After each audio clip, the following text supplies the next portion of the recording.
Welcome back. Welcome back, family. I'm Renee, I am Kyrie. and thank you for hearing us out. hmm And again, as usual, we'd like to say, thank you to our longtime subscribers, sticking with us, and to the new subscribers. Thank you for being here and for hearing us out. Thank you very much. Mm-hmm.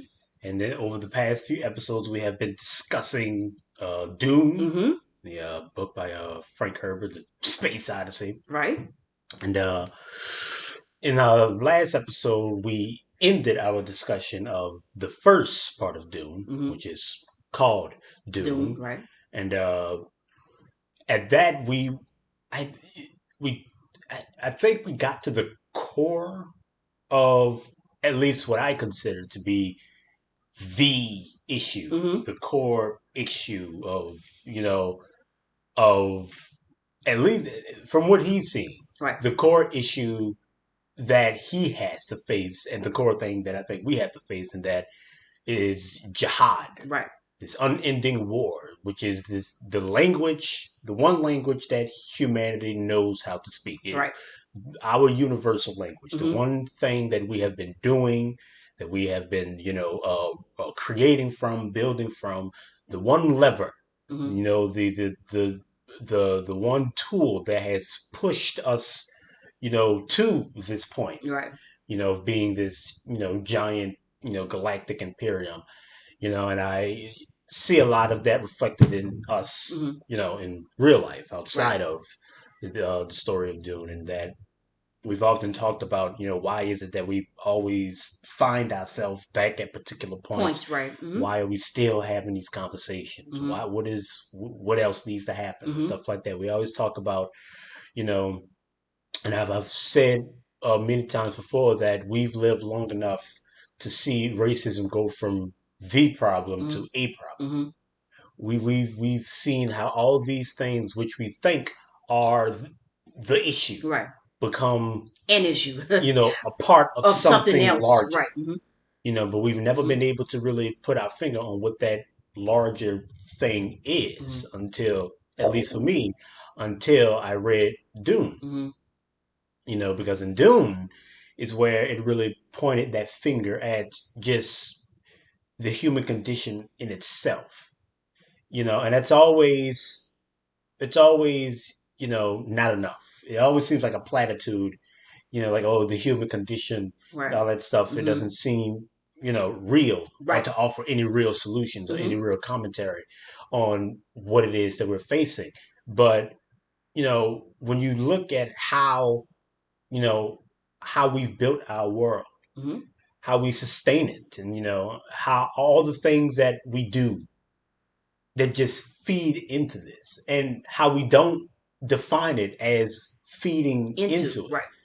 You know, our history is failure. Our history are people who've come and lived and done and do until whatever society they are doing for and creating in Mm-hmm. falters and breaks itself apart.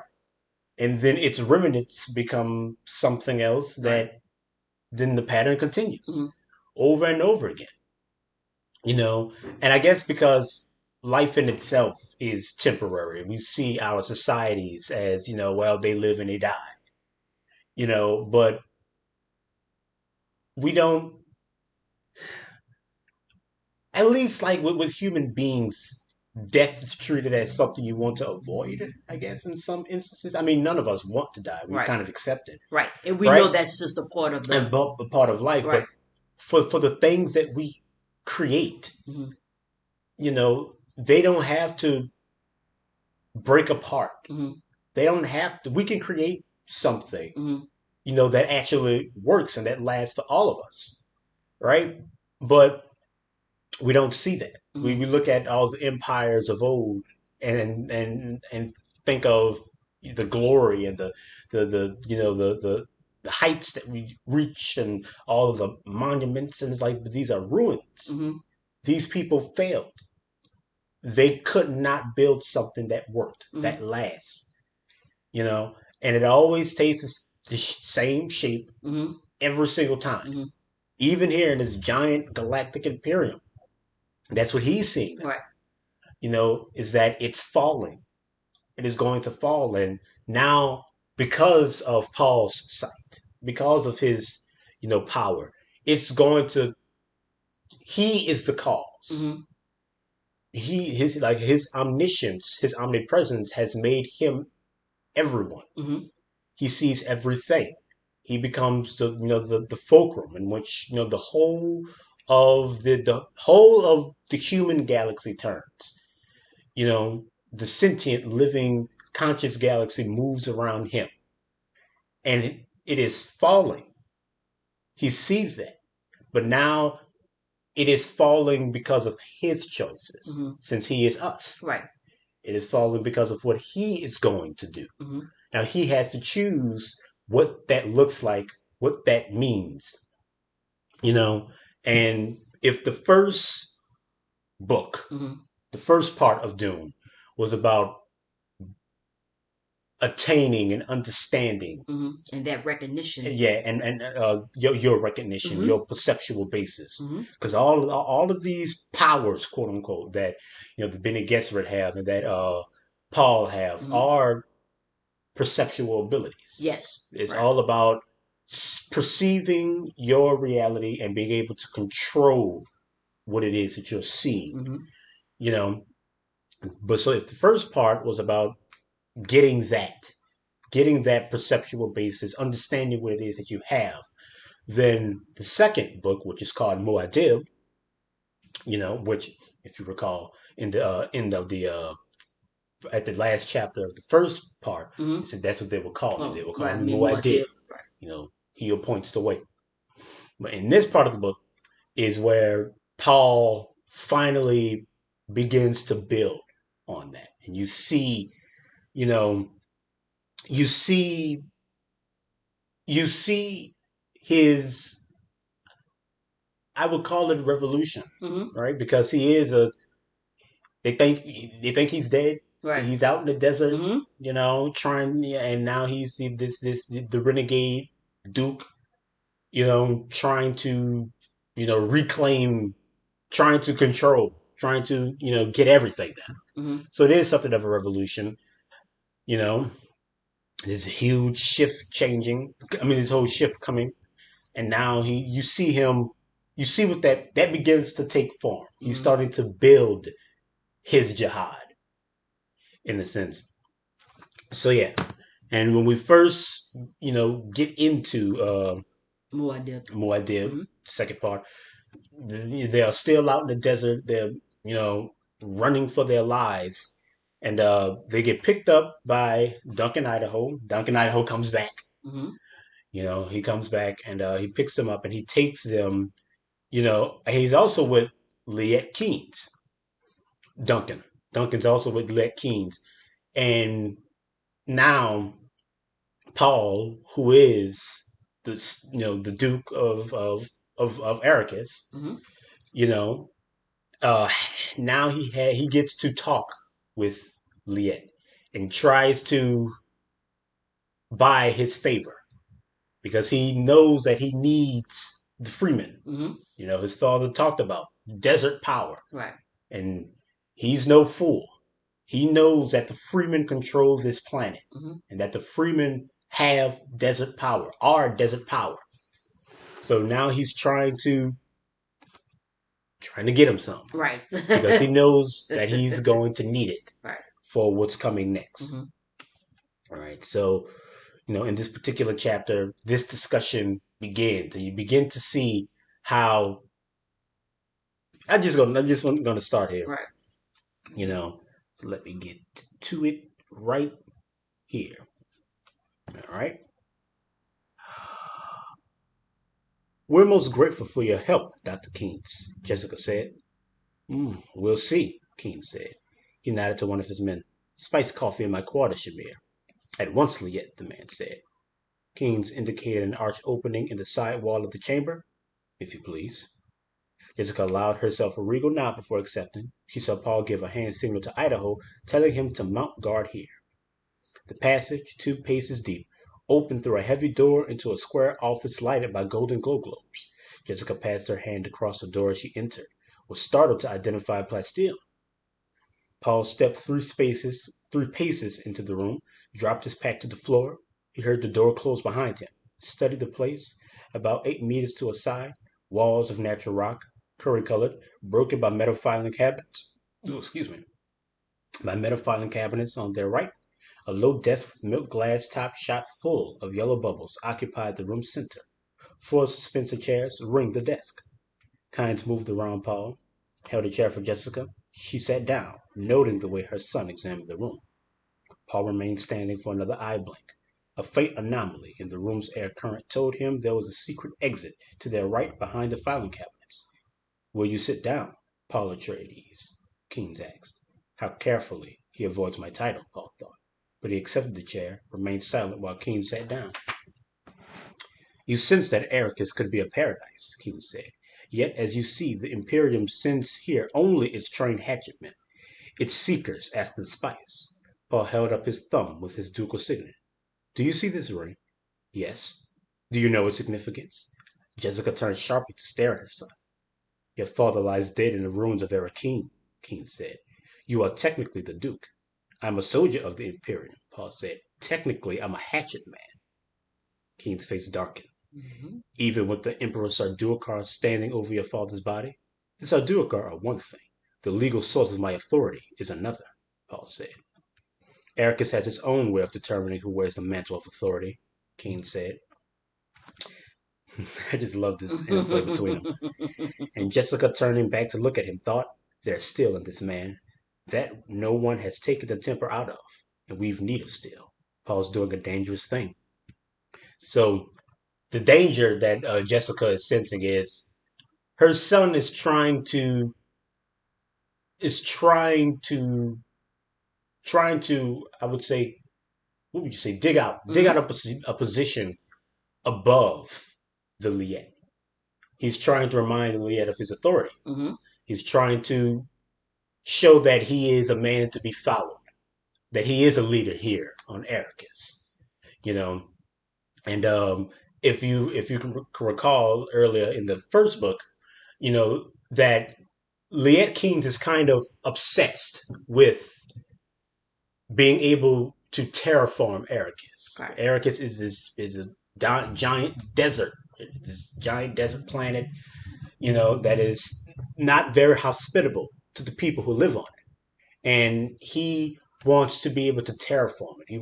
He thinks that it's possible for a sustainable water cycle, to be implemented on Dune.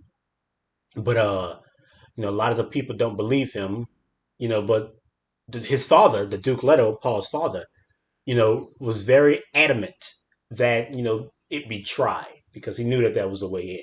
And so now you see here, Paul is, leaning on that, leaning on being able to make the Liet's dreams and the dreams of the Freeman into a reality. Right.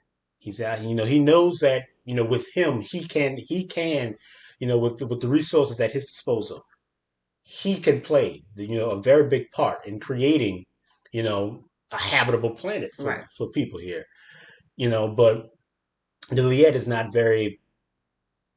He's not a he does not want to throw all of his eggs in one basket. He doesn't want to throw his power behind this renegade duke who might not be able to do anything. This child, really, and that's really how he sees him at the moment. Right.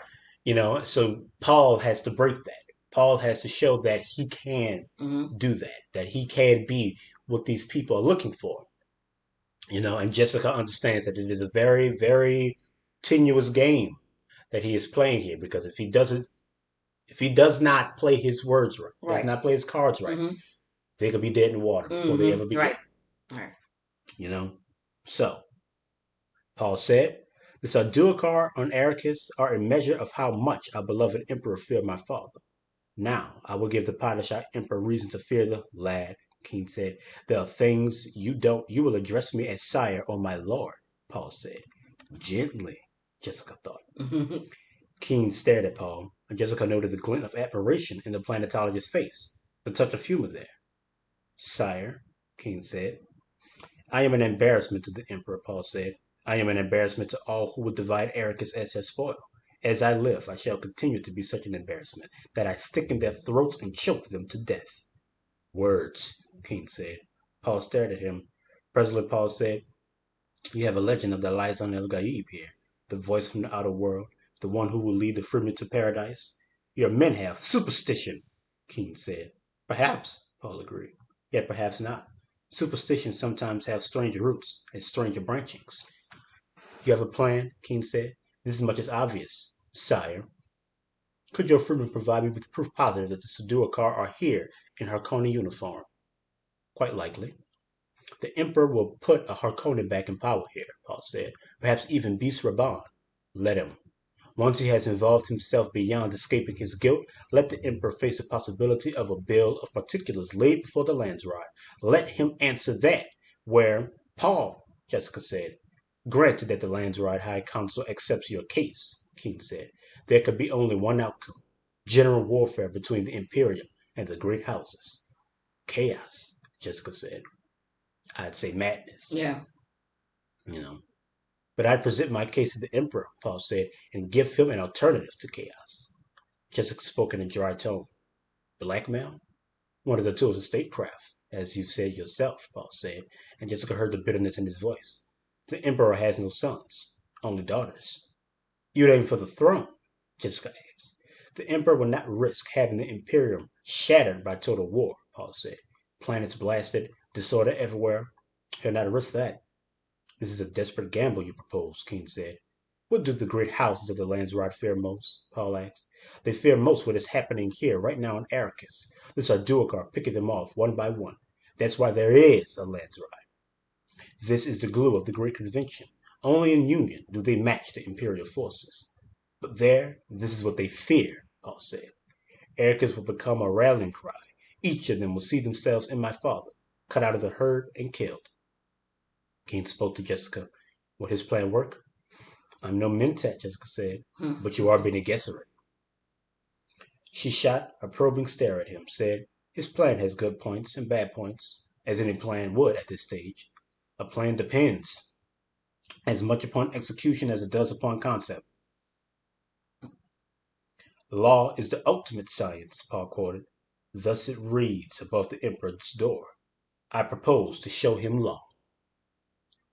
I just want to stop right here again and break down what's happening here. This big discussion that they're having and the big point that Paul is making. You know, when Jessica says blackmail, Mm-hmm. you know, the whole thing that Paul is proposing here is that there are a lot of great houses that make up the Imperium. All of them know that they are second to the Padishah Emperor and his forces. You know, so they have this great convention between them, the Landsrod, which you can say is the Senate to the Padishah Emperor's president. You know, they stand, equal to his power in some cases and to challenge it. So the Padishah Emperor doesn't can't just, Right. roll over everyone. Mm-hmm. And so that's why the Padishah Emperor had to work with the Harkonnens and, sneak his Sarduikar forces onto this planet and do all this extra stuff, to get rid of the Duke Atreides. He couldn't just outright do it because if all of the houses knew that the, Padishah Emperor was picking favorites Right. and taking people out, then Mm-hmm. that would scare everyone because Mm-hmm. they know that his Sarduikar forces could, Right. take them all out Mm-hmm. one by one, you know, and this would scare them and this might prompt them into open revolt and cause a war, Right. you know, where everyone just trying Trying. Yeah. to survive Mm-hmm. what they see as an encroachment on their sovereignty, Mm-hmm. you know. And if Paul were to ever be able to present this case, he knows that that would be the case. Mm-hmm. So he's wants to offer the emperor an alternative to total war, to him levying the weapon of Mm-hmm. the truth, really, by marrying into his family and becoming the next emperor. Mm-hmm. You know, now this is like I said, a desperate ploy. They really it's a plan Right. with ups and downs, but it's a plan nonetheless, like Jessica said. And he said, "Law is the ultimate science." Paul quoted. Thus it reads above the emperor's door. I propose to show him law. Mm-hmm. You know, and I really like that statement here. And I kind of wrote it down, Mm-hmm. and it says because and I wrote this little quick thing. It says Mm-hmm. limiting perceptual power. That's what. That's why law is the ultimate science. Mm-hmm. Because make no mistake, science comes from the same place that religion Comes. does. Yeah. It comes from us. Mm-hmm. It comes from us trying to understand the world around Mm-hmm. us. So all of our sciences are uniquely human Mm-hmm. in their, you know, in how they break down reality, Right. how they categorize it, how they codify it, Mm-hmm. right? And nothing codifies and categorizes the human reality like law, Mm-hmm. which why Paul refers it as the ultimate Mm-hmm. science. You know, and with law and those who follow it comes a give and a take. Mm-hmm. You know, it comes up and a down. That's why at particular times you break the law, you subvert the law. You know, because sometimes in trying to attain that goal, trying to get to that point, Mm-hmm. you have to step around our agreed perceptual basis of what reality is, on what society is supposed to Mm-hmm. be, you know. But the emperor is the embodiment of law. Like he says, it reads that above his door, that quote, So the emperor, whom is the most powerful, being in the entirety of the galaxy in the moment, is also the weakest because he is the one who must who must follow the law more Right. than anyone Anyone else? else. Right. He embodies it. He must be it, Mm-hmm. you know. So once if Paul is able to levy this power against the emperor, Mm-hmm. he proposed to show him law, shows him the fallacy of his own power, Mm-hmm. and the weakness of his own position, then the emperor really will have no choice but to follow this plan, Mm-hmm. but to give in to the blackmail, Right. quote unquote, one of the oldest tools of statecraft, as Right. Paul says it. Mm-hmm. And I just always, I think it's very interesting. I think Mm-hmm. it's very applicable. I've also said this, that we find ourselves in particular positions, particular moments, where, you know, we none of us want to admit just how human our world is. Being human is never good enough. I think I've said that before in one of these episodes, and that it always has to be something else. It always has to be something more than us. But every single time, like I think I brought this up before too on like the idea of like the kingdom of God, Mm-hmm. right? And if you just think about that, from like God supposedly supposed to be this all powerful, omniscient, omnipotent being, you know, Mm-hmm. power kingdoms you know, are what I would say tools of power. You know, a kingdom and the power of said kingdom is how you levy power. Mm-hmm. But God doesn't have power. That's how you get power is with a kingdom. But God doesn't need to attain power. God is power. So why would he need a kingdom? Why would he need angels and why would he need an army and why would we conceive of reality as this war, quote unquote, of good and bad and all these things? Mm-hmm. Why would God, this Right. omnipotent being, even partake in such a cycle? This Mm-hmm. thing, why? Mm-hmm. It doesn't make any sense of an all powerful, all knowing being. Right. But what it does make sense of is Right. humans, of us who, like we say, jihad is our language. You can only see conflict Mm-hmm. can to try to make reality into a war between good and evil Right. and give God a kingdom and make him the greatest king in all Right. of Right. reality, that the one king that we can all follow. Mm-hmm. All of these are very human truths. Mm-hmm. They come from a very human perception, you know, and that's I think really why a lot of religions have a lot of staying power because they even though they tout mysticism and stuff Right. like that, they are uniquely human, and there's Mm-hmm. nothing that they can do to really get rid of that, and that's why you know science has such a hard time competing with religion. Mm-hmm. That's why religion has the staying power because science does not want to admit the humanity of its perceptual basis. It, Right. it, it tries to be objective, Right.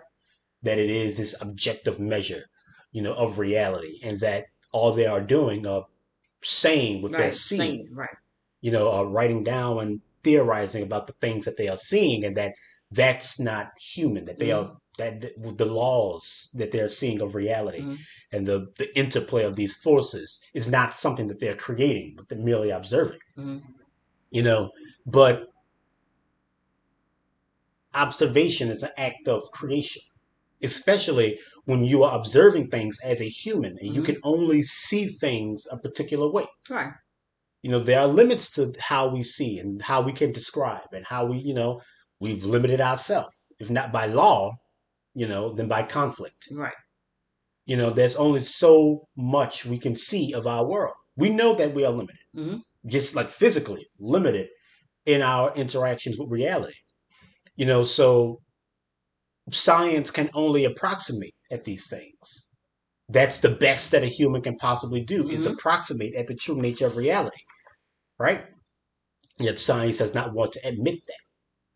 Science doesn't want to admit that it is an approximation, Mm-hmm. It wants to be definite. Right. or at Mm-hmm. least a human Mm-hmm. approximation.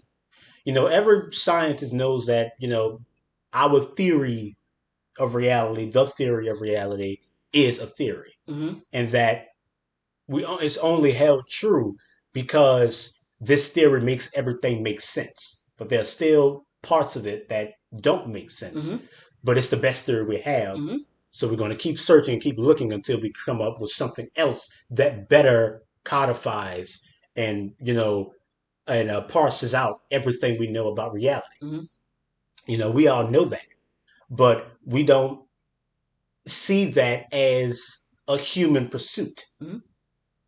We don't see that as that it would never be able to get to a point of total understanding. That it's always going that approximation. And that approximation in itself shows more of us. That even in describing reality, describing all the phenomenon of the natural world and all that stuff. And that all we ever truly do is describe ourselves and our perceptual basis. Mm-hmm. I always say that humans have a universal language, math. We've been speaking it for a very long time. Mm-hmm. You know, if you understand math, then you can understand just about everything. The whole of the human consensus. Mm-hmm. And how we create and how we build, because science is just math. Really. Mm-hmm. Everything boils down to it. We all understand 2 + 2 = 4. Mm-hmm. It's one of the greatest axioms in all of human thought. Mm-hmm. We all get addition, subtracting, and all that stuff. We can see that, but there's this huge school of thought about these things that this is why I love Dune because Mm-hmm. it really shows the fallacy in all these things. There's this idea that numbers come from a place, truer than us, right? That math is kind of baked into reality, Mm-hmm. and that, things like, 1 and 2 are always there, and that we are merely observing them and understanding them, and I'm like, that's see when you see the interplay of forces of the human forces on, in this book Mm-hmm. on Dune, you begin to see, especially from from Paul's perspective, you begin to see just how frail, how, like I said in the last episode, empty, how hollow a lot of these things ring. You know, when you look when you're trying to parse out reality, when you're trying to understand, what it is that you're seeing, you have to understand that these things aren't coming from nowhere. Mm-hmm. They are coming from you, right? When you look up into the sky and you see a thing, you say, well, that's one thing, Mm-hmm. right? And then you see another thing, and then, well, that's two things, right? That's not the universe saying that. Right. That's you. That's you. Mm-hmm. You're creating that. Mm-hmm. That's how we are able to understand things by, you know, numerals, Right. by, numbering them, Mm-hmm. by, categorizing. That's what I mean by categorizing. When you give a thing a name or you give it a place in your Mm-hmm. particular, thought process, you know, that's what you're doing. And in doing that, you are creating a reality. You're not really describing what's there. Mm-hmm. You're describing what you're seeing, Mm-hmm. and I've said many a times that one of the largest, greatest mistakes that humanity has ever made is believing what they see Mm-hmm. as an absolute. You know, now that often plays itself down, or because I think about 1984, Mm-hmm. right, when the main character says that as long as I know 2 + 2 = 4, as long as I know that, right, this society will never be able to rob me of that freedom, Mm-hmm. of what I know, No. Right. what I know for a fact, because that's what societies do. Societies that run on conflict, that run on this battle. And if you've ever read 1984, you know that Right. this the battle isn't the battle that you're seeing. The battle is those with power, trying to keep their Power. power Right. against those without it. And that's why there's a part of that book when he's being tortured Mm-hmm. and he's Yeah. trying to say that Yeah. I'm holding up, two fingers, Fingers. Yeah. and when he's only holding Holding up up one. one. Mm-hmm. And he's been tortured so much that for a moment he truly believes that this man is holding up two fingers. Mm-hmm. He makes him doubt his own reality. You know, and that's why I say it's a slippery slope when you're thinking that you can't really believe what you see, Mm-hmm.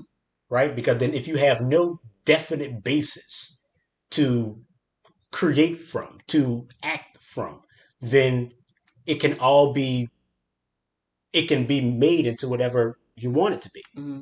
and is usually made into what the people in power who can truly levy, the forces of society, Right.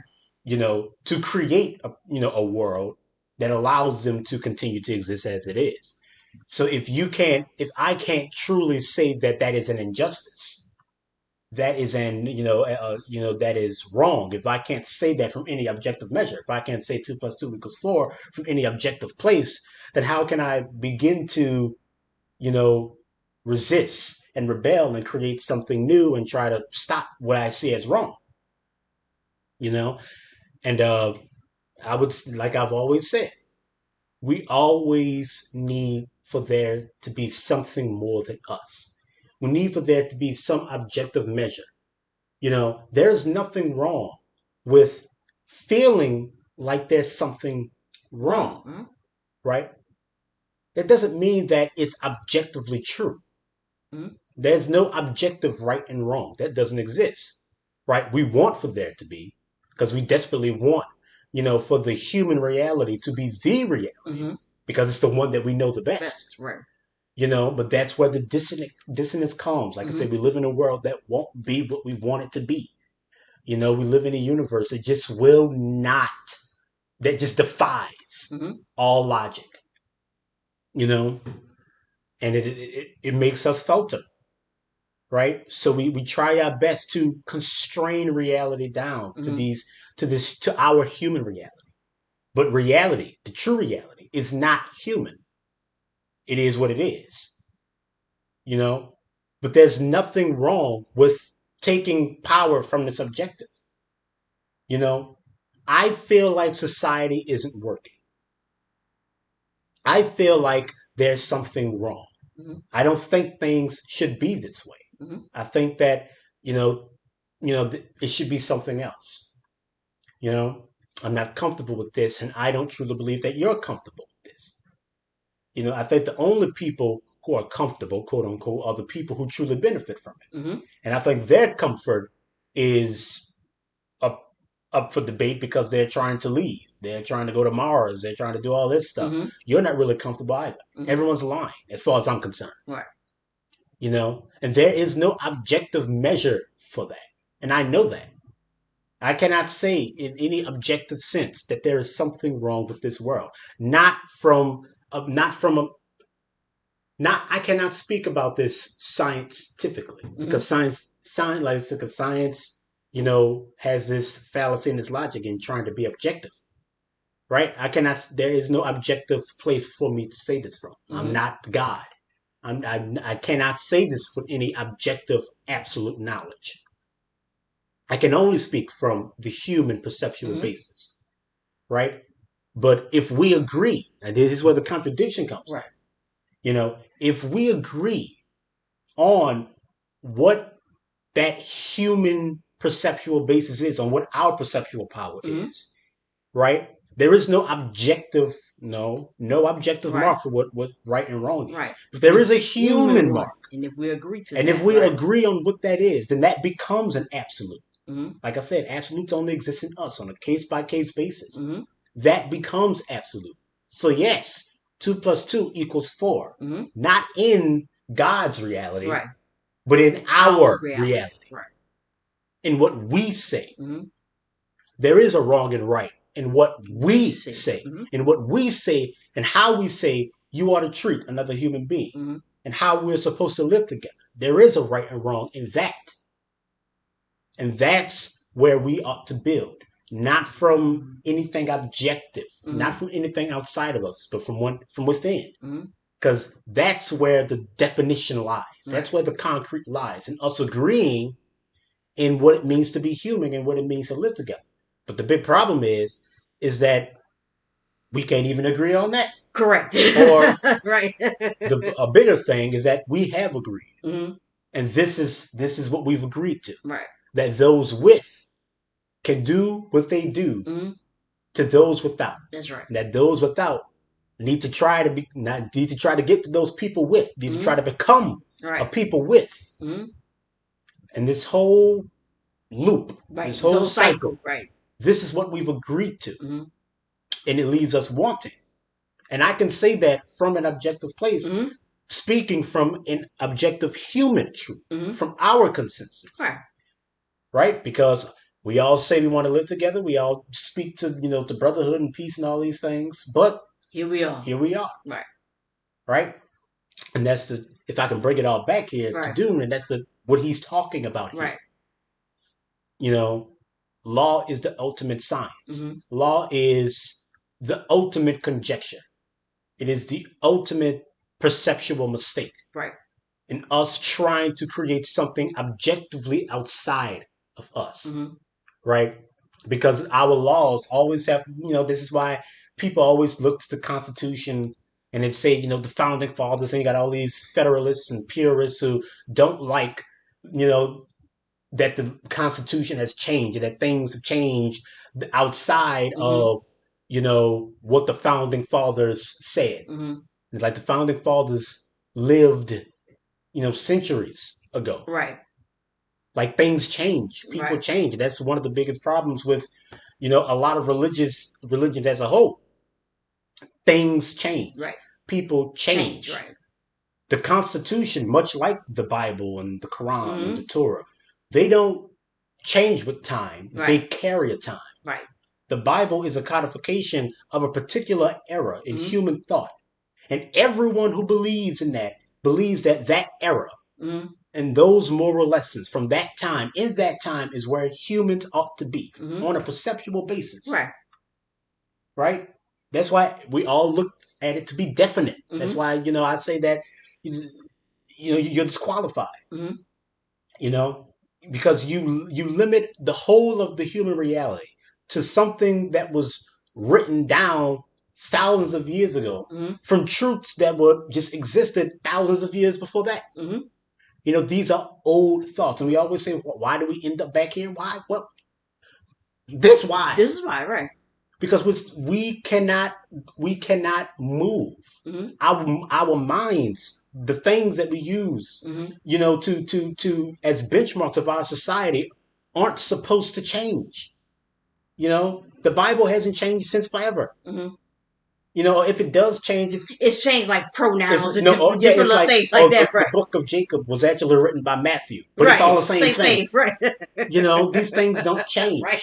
Like I said, they carry with them a particular time, Right. and these people become walking anachronisms, Mm-hmm. out of time. Right. You're living in 2021 with a 400 BC mindset, Right. and you and and you see wonder why we are constantly constantly, here. yeah, right. You think that the founding fathers, made this perfect thing, Mm-hmm. and that's all it's supposed to be. Right. Like, people change, Right. societies grow and change, and if Yeah. you cannot, People evolve. People, yeah, people become. They just yeah, be in well, this. yeah, what is right Right. one day is Right. wrong another Another day. day. Like I said, law limits. It Right. is the ultimate conjecture. Mm-hmm. And all of these things are law that I'm saying. The Bible, the Right. Constitution, whatever. All of them are law. Mm-hmm. They're reaching for something outside of human. That's why they become inhuman. That's why you feel so uncomfortable. That's Right. why none of us, especially as black people, that's why we can't feel comfortable in our world, in our society, because they're so inhuman. Mm-hmm. There is no humanity in the application of law. Right. There's no humanity in it. We suffer under it. Right. You know, that's why when we say we want justice, we just want some goddamn compassion. Right. That's what we're That's what talking we're about. really talking Good about. about. Just some Right. understanding, some Right. empathy for people to see Mm-hmm. what it is that these things that this is wrong, Mm-hmm. right? And we can say that. Why? Because as long as we agree to a human consensus, Right. as long as we agree to that, Mm-hmm. right? Then that's what it Mm-hmm. is. That's why I harp on us so much, because we say that we want good compassion and truth and peace, but then then we're hypocrites, Mm-hmm. right? Because then we want to justify our battles. Mm-hmm. We want to justify the blood that we want to spill, our injustices. And this is just this constant feedback loop of liars, Mm-hmm. of killers and liars. As I've said before, the law is the ultimate conjecture. It is the ultimate inhumanity, the ultimate science, Mm-hmm. you know? And now, Paul, just in this one little phrase, Right. All of all from that. this one little phrase, Right. Paul is going to levy the inhumanity, the absolute, Mm-hmm. this false absolute, Mm-hmm.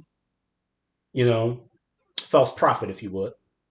Okay. He's going to levy this false absolute.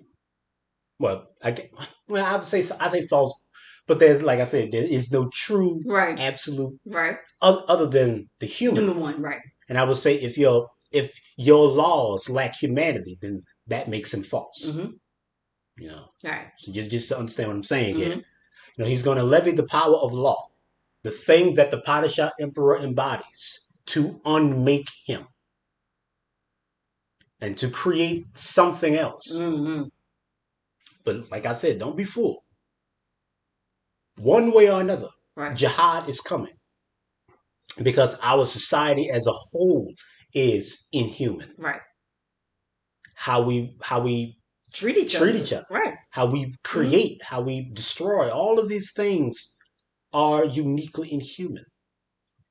How do we know they're inhuman? Because they kill us. Right. Duh. that's the bedrock. Right. If you die from something, most likely, you shouldn't be doing that. Right. It's as simple as it can get. Right. That's as simple as it can get. Right. So that's what that is. Mm-hmm. So even he's going to use law to unmake the Padishah emperor. Mm-hmm. And he's going to use revolution mm-hmm. to unmake the rest of us. Right. You say you want. Yeah, I'm about to say, you say that's what you want. We've talked about this many times. Right. Like I said, this it's the best book ever. Yeah. So let me continue here. All right. They're still having a discussion. Right. That was all just talking about law. Right. And it's the best book. All right. I'm not sure I could trust the person who conceived this plan, Keene said. Ericus has his own plan that we, from the throne, Paul said. I can make a paradise of Ericus with the wave of a hand. This is the coin I offer for your support. Keen stiffened. My loyalty is not for sale, sire.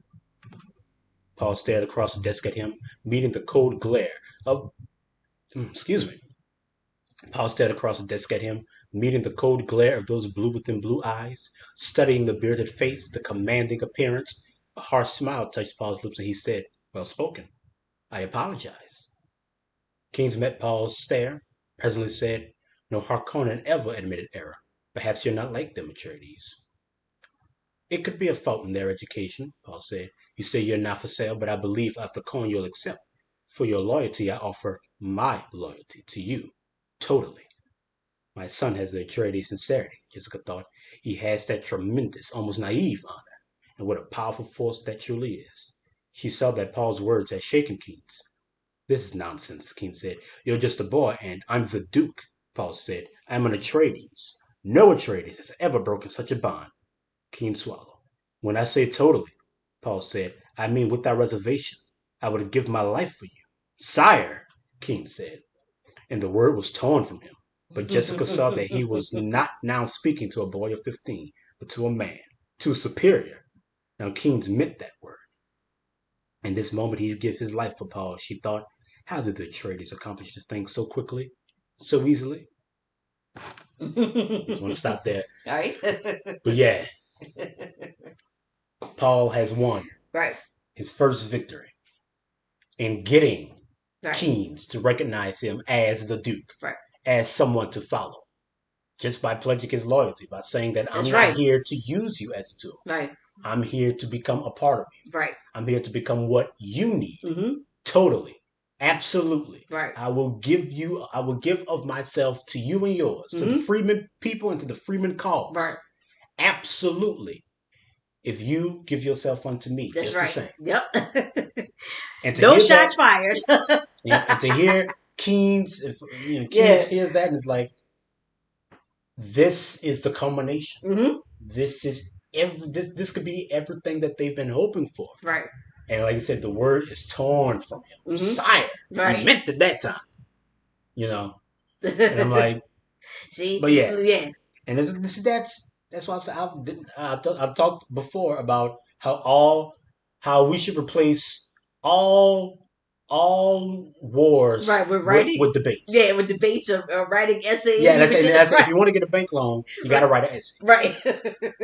Right. All wars should be replaced with debates. Right. Right. And it can be about the most illogical things. Yeah. Like, I'm America. You're some country. I want your oil. Right. Right. Instead of creating this proxy force and indebting you to the World Bank and going in and all that stuff, I'm going to send my debate team to the UN. Right. Right. Right. Now, whatever country doesn't want me to have this oil, you don't want me to get the oil. Maybe Germany doesn't want me to get the oil, so you and Germany and maybe some other country, y'all send y'all team. Yes, yeah, so y'all debate team. Y'all debate team to the UN. Right. Right? And then all the proctors are objective. Mm-hmm. Right? They have no loyalty. You just take the smartest people that you possibly could find to be able to rule over this particular debate. Right. And the debate could be about anything. Right. But whoever debates the point the best, they win, and then they get whatever they're looking for. That's right. That's what it ought to be. That's right. Nothing but debates. Right.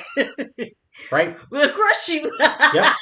We'll crush you. And if you want, if you want a bank loan, right? If you want, like I say, you want to buy a house, right? So you want these things, you write an essay. Right. You write an essay. No more credit scores. No more none of that. That's right. You write an essay about whatever. Mm-hmm. Right. Right. And you make sure, like, if you shift tense, you're done. You ain't get that. Nope. Your essay got to be up there. Right. Place. Yeah. Oh my. Oh no. Right. And you put that essay, then you get that's it, and you save all the violence for the movies. Right. For the movies. Right. The one place where it's cool. Right.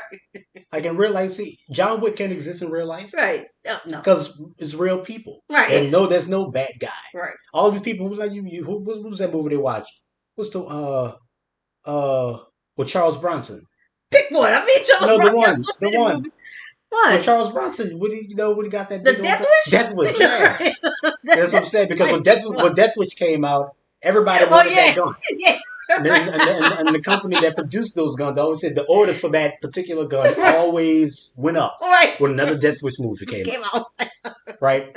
Everybody wanted that gun. Right. Everybody trying to be Charles Bronson, Bronson, right. the street vigilante.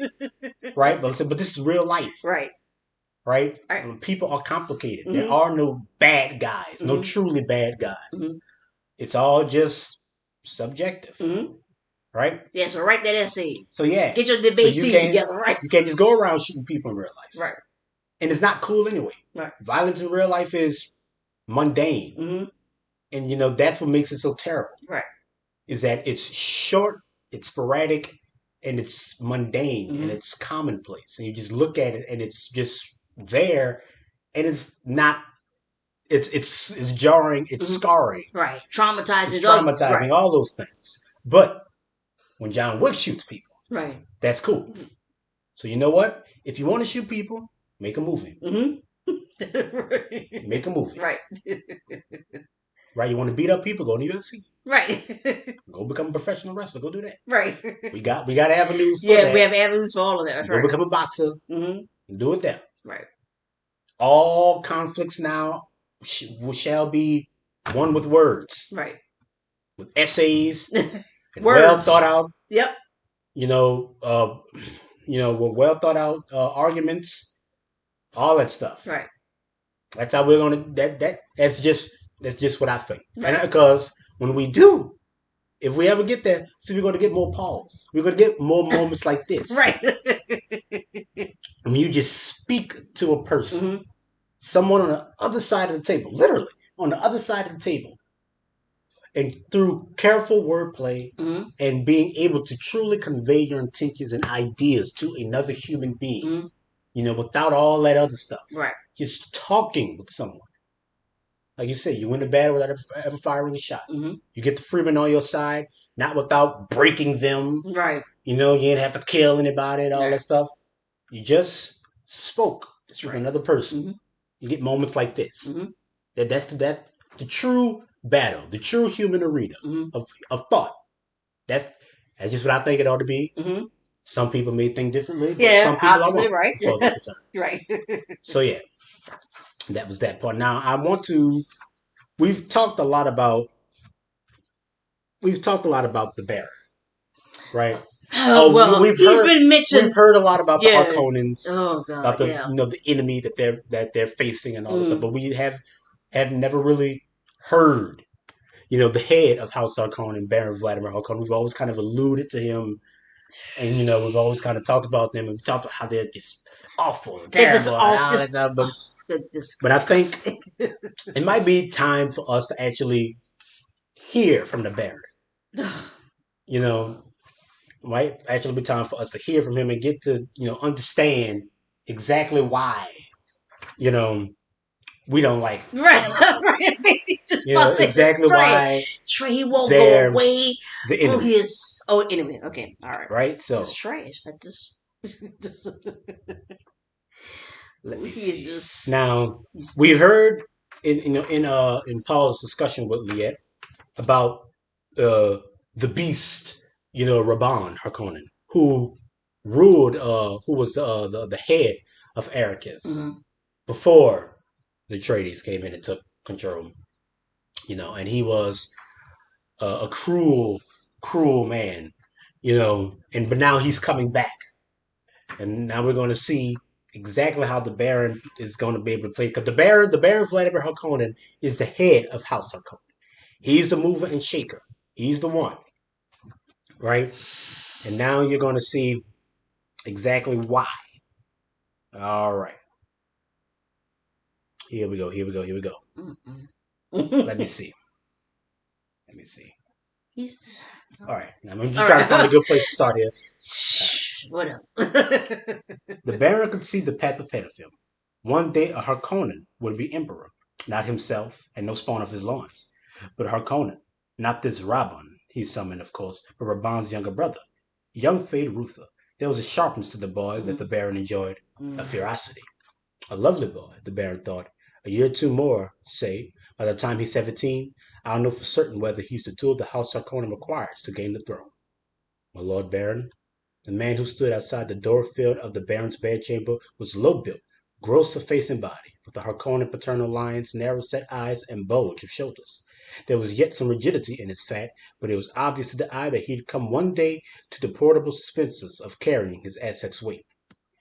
Just so you know, the Baron is a very, very fat man. And in He our just times, he would be immobile. But right. He has he this these rings around right him, these around suspensor right, rings that make him weightless, right, that allow him to walk and move. right. He But has he's like this this. this giant, I don't know. gross, fat, decadent man, with these rings around him that allow him to move. Ugh. But yeah, a muscle-minded tank brain, the Baron thought. No Mentat, my nephew. I'd appear to devise, but perhaps something more precisely devised for the task at hand. If I give him freedom to do it, he'll grind over everything in his path. Oh, how he'll be hated here on Arrakis. My dear Raban, the Baron said. He released the door-field, but pointedly kept his body shield at full strength, knowing that the shimmer of it would be visible above the bedside globe. You summoned me, Robin said. He stepped into the room, flicked a glance past the air disturbance of the body shield, searched for a suspensor chair, found none. Stand closer where I can see you easily, the Baron said. Robin advanced another step, thinking that the damnable old man had deliberately removed all chairs, forcing a visitor to stand. The Atreides are dead, the Baron said. The last of them. That's why I summoned you here to Arrakis. This planet is again yours. Robin blinked. But I thought you were going to advance Peter de Vries to the Peter too is dead. Peter? Peter. The Baron reactivated the door field, blinked it against all energy penetrations. You finally tired of him, eh? Robin asked. His voice fell flat and lifeless in the energy blanketed room. I will say a thing to you just this once, the Baron rumbled. You insinuate that I obliterated Peter as one obliterates a trifle. He snapped fat fingers. Just like that, eh? I'm not so stupid, nephew. I will take it unkindly if ever again you suggest by word or action that I am so stupid. Fear showed in the squinting of Raban's eyes. He knew within certain limits how far the old Baron would go against family, seldom to the point of death, unless there were outrageous profit or provocation in it. But family punishments could be painful. Forgive me, my Lord Baron, Robin said. He lowered his eyes as much to hide his own anger as to show subservience. You do not fool me, Raban, the Baron said. Raban kept his eyes lowered, swallowed. I make a point, the Baron said. Never obliterate a man unthinkingly, the way an entire fief might do it through some due process of law. Always do it for an overriding purpose, and know your purpose. Anger spoke in Raban. But you obliterated the traitor Yue. I saw his body being carried out as I arrived last night. Raban stared at his uncle, suddenly frightened by the sound of those words. But the Baron smiled. I'm very careful about dangerous weapons, he said. Dr. Yue was a traitor. He gave me the Duke. Strength poured into the Baron's voice. I suborned a doctor of the Suk school, the inner school. You hear, boy? That's a wild sort of weapon to leave lying about. I didn't obliterate him casually. Does the Emperor know you suborned a Suk doctor? This was a penetrating question, the Baron thought. Have I misjudged this nephew? The Emperor doesn't know it yet, the Baron said, but his Sardaukar are sure to report it to him. Before that happens, though, I'll have my own report in his hands through Chom Company channels. I will explain that I luckily discovered a doctor who pretended to do the conditioning. A false doctor, you understand. Since everyone knows you cannot counter the conditioning of a Suk school, this will be accepted. Ah, I see, Raban murmured, and the Baron thought, Indeed, I hope you do see. I hope you do see how vital it is that this remains secret. The Baron suddenly wondered at himself. Why did I do that? Why did I boast of this fool nephew of mine, the nephew I must use and discard? The Baron felt anger at himself. He felt betrayed. That's one of the Baron's greatest flaws, his pride. Yes, this dude. Keep going, The because Baron sighed. I give you different instructions about Ericus this time, nephew. When last you ruled this place, I held you in strong reign. This time I have only one requirement. My lord, income. Income. Have you any idea, Raban, how much we spent to bring such a military force to bear on the Atreides? Do you have even the first inkling of how much the Guild charges for military transport? Expensive, eh? Expensive. The Baron shot a fat arm toward Raban. If you squeeze Ericus for every cent he could give you for 60 years, he'll just barely repay us. Raban opened his mouth, closed it without speaking. Expensive, the Baron sneered. The damnable Guild monopoly on space would have ruined us if we hadn't planned for this expense long ago. You should know, Raban, that we bore the entire brunt of it. We even paid for the transport of the Sardua car. And not for the first time the Baron wondered if there ever would come a day when the Guild might be circumvented. They were insidious, bleeding off just enough to keep the wholesome objecting until they had you in their fists, where they could force you to pay and pay and pay. Always the exorbitant demands rode upon military ventures. Hazard rates, the oily guild agents explained, and for every agent you managed to insert as a watchdog in the guild bank structure, they put 2 agents into your system. Insufferable. Income then, Raban said. The Baron lowered his arm, made a fist. You must squeeze. And I may do anything I wish as long as I squeeze. Anything. The cannons you bought, Raban said. Could I? I'm removing them, the Baron said. But you won't need such toys. They were a special innovation and are now useless. We need the metal. They cannot go against the shield, Raban. They were merely the unexpected. It was predictable that the Duke's men would retreat into the cliff caves of this abominable planet. Our cannons merely sealed them in. The Freemen don't use shields. You may keep some laser guns if you wish. Yes, my lord, and I have a free hand, as long as you squeeze. Raban smiled while was gloating. I understand perfectly, my lord. I could go on, but we're reaching the end of this episode. Alright. He's Right? trash anyway, so. But yeah, these are the people. These are the people that they're dealing with. These are the people that brought the Atreides to their knees. Mhm. The Baron Vladimir Harkonnen, this gross, prideful slug of a man. This giant, fat. And he's also a sexual deviant. Yes. Because as you learn in the first part of Dune, if you read it, is that he wanted Paul for himself, Self, right. for his own needs. And you also see in the way he's describing his younger nephew, Fade Right. Ruther, just how deviant this man is. And more of his deviance, we You see it later. yeah, you'll see it later on If you read the book, but right. he is a very smart man. Yeah. He's quick. And he's conniving. Yes. And he tells his nephew Raban, that the expenditure that they incurred moving all their military forces to this planet, was astronomical, astronomical, and they need to make up that difference. They need him. He needs his nephew to squeeze all the resources, everything that he possibly can, out of Ericus. Right?